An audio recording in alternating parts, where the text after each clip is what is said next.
दूसरी कमी होगी, उनके अंदर कोई दूसरी कमी होगी, लेकिन जानते समझते हुए भी आत्मा के गुणों को देखना, गुण ग्राहक बनना, तब हम उनको समझ सकते हैं। जैसे एक परिवार में, फैमिली में हम अपने बच्चों की कमियां हैं या परिवार के किसी की भी कोई ऐसी कमी है तो हम उसको समाते हैं, उसको दूसरों तक वर्णन नहीं करते हैं ना, और नहीं तो हमने 4 लोगों के सामने वर्णन कर दिया, ऐसे करते हैं, ये ऐसे करते हैं, ऐसे चलते हैं। परखने की शक्ति भी समय पर यूज करना, और खास माया को परखना होता है हमें, क्योंकि माया रॉयल रूपों में आती है। मोटे रूप की माया को तो हम सब जानते हैं, लेकिन जब वो सूक्ष्म रूप लेती है तो फिर हम सोचते हैं तो चलता ही है, ऐसा तो होता ही है, इसमें क्या गलत बात है। तो बाबा ने एक मुरली में कहा था कि अगर हम चलाते हैं ना माया के छोटे रूपों को भी, अगर हम चलाते हैं तो फिर बाद में फिर हम चिल्लाते हैं, क्योंकि वो भी जो सूक्ष्म अवज्ञाएं हैं बाबा की, वो भी बोझ, पाप कर्मों का बोझ हो जाता है, विकर्म हो जाते हैं। जैसे सीता के बारे में प्रसिद्ध है, महलों को छोड़कर वो आ गई, जंगल में रहती थी राम के साथ, लेकिन सोने के हिरण में फंस गई, और सोने का हिरण उसको कहाँ ले गया? रावण के जेल में, है ना, रावण की वाटिका में ले गया उसको, तो राम का साथ छूट गया।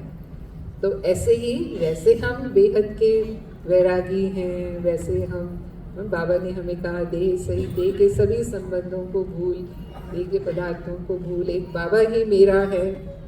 लेकिन फिर भी बुद्धि कहीं ना कहीं माया हमें आकर्षण में लाती रहती है, और अगर हम उसको परख नहीं पाते तो फिर माया अपना बनाने में देर नहीं करती है।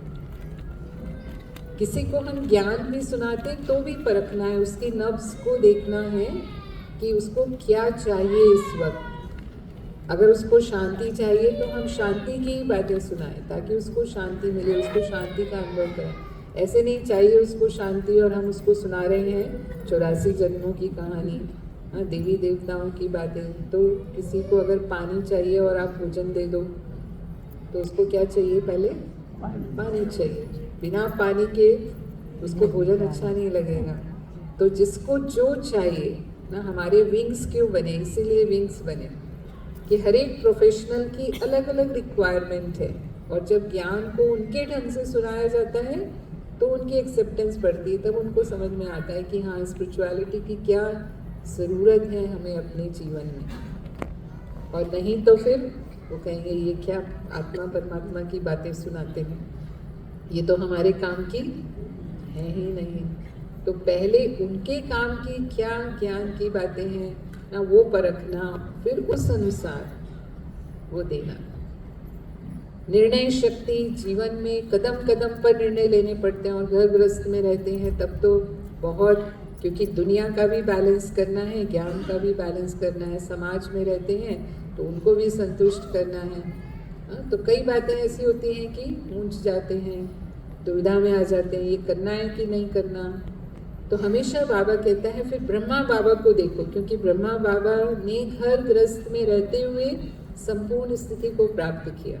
बाबा भी तो गृहस्थी थे ना, तो बच्चों की शादी करनी है तो बाबा ने क्या किया, धन को कैसे सफल करना है तो बाबा ने कैसे किया। तो बाबा को देखेंगे, फॉलो फादर करेंगे तो निर्णय हो जाएगा कि मुझे भी ऐसे ही करना है। और अगर फिर भी नहीं क्लैरिटी, तो जो निमित्त आत्माएं हैं उनसे हम राय लें, उनका मार्गदर्शन लें, तो हम वो निर्णय ले पाएंगे। तो सही समय पर सही निर्णय, वो शक्ति को हमने यूज़ किया तो हम विजयी हैं, तब हमें सफलता मिलेगी। और अगर नहीं ले पाए तो वो समय हमारे हाथ से निकल जाता है। हमारे तन मन धन का सहयोग, सहयोग से पुण्य बढ़ता है हमारा। तो हम बाबा के बच्चे मनसा वाचा कर्मणा सेवा करते हैं, तो सेवाओं में जितना हम सहयोगी बनते हैं उतना हमें दुआएं भी मिलती हैं, हमारा भविष्य भी जमा होता है, और वर्तमान भी हमें खुशी और शक्ति मिलती है। लेकिन जो भी सेवा हम करते हैं वो निर्विघ्न सेवा करें, निस्वार्थ भाव से सेवा करें, और निमित्त भाव से सेवा करें। अगर ये सेवा है तो खाता फूल जमा होता है। एक होता है दिमाग से सेवा करना, पता है सेवा का ये महत्व है, और एक होता है दिल से सेवा करना। दिल से हम बाबा की सेवा करते हैं, प्यार से सेवा करते हैं, वो फूल जमा होता है। इसीलिए बाबा कहता है अगर मैंपन आ गया सेवा के अंदर, मैं ऐसा करती हूँ, या ये मेरी विशेषता है, मैं ही कर सकती हूँ, मेरे बिना ऐसा कोई भी नहीं कर सकता, जहाँ भी मैंपन मेरापन आता है तो हम भले ही सारे दिन सेवा कर रहे हैं, बहुत सेवा कर रहे हैं, लेकिन जमा का खाता हमारा उतना नहीं होगा। पूरा जमा तभी होता है जैसे बाबा ने सेवा की, सदा ही सेवाधारी बनकर बाबा ने सेवा की, निमित्त रूप से बाबा ने सेवा की। इतनी बड़ी अथॉरिटी थे ब्रह्मा बाबा, लेकिन बाबा को कभी भी अपनी सेवाओं का अभिमान नहीं आया। तो उस तरह से जब हम सेवा करते हैं तो बाबा कहता है जितना हम तन सफल करते हैं बाबा की सेवा में, स्थूल सेवाओं में हमारा तन लगता है, तो जितना हमारी कर्मेंद्रियां सेवा में अभी लगती हैं, भविष्य में उतना ही वो कर्मेंद्रियां हमारी पावन होती हैं। इसको बाबा कहता है तुलना होती है उसकी कमल से।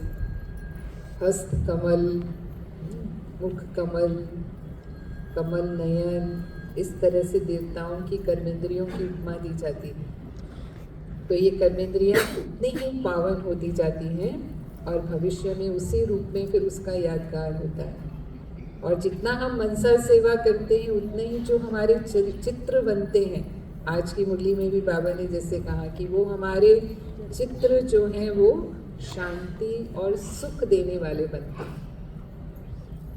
उन चित्रों से भी मनुष्य आत्माओं के पाप कटते हैं। कहा ना आज बाबा ने कि आप उन आत्माओं के पाप दूर करने के निमित्त बन जाते हो, उनकी मनोकामनाएं पूरी करने के निमित्त बन जाते हो। जितना हम धन लगाते हैं बाबा की सेवा में, हम सभी यथाशक्ति यथा योग्य, जो भी सुदामा के चावल जैसा